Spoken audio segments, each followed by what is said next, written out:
What's up, guys? It's Jacob here, and today my sister actually.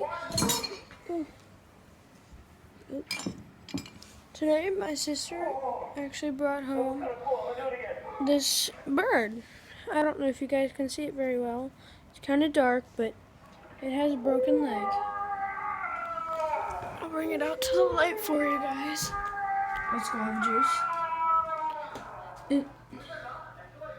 It is alive,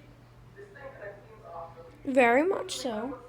And what I'm going to be doing is I'm going to be caring for it. And I wanted to know if you guys want me to do a series on this beautiful bird right here. His little eyes. So cute. Look at him. He's awesome. He already, I fed him, and I've been keeping him warm in a blanket. Okay, well, that's for today, guys. See you guys. Sorry.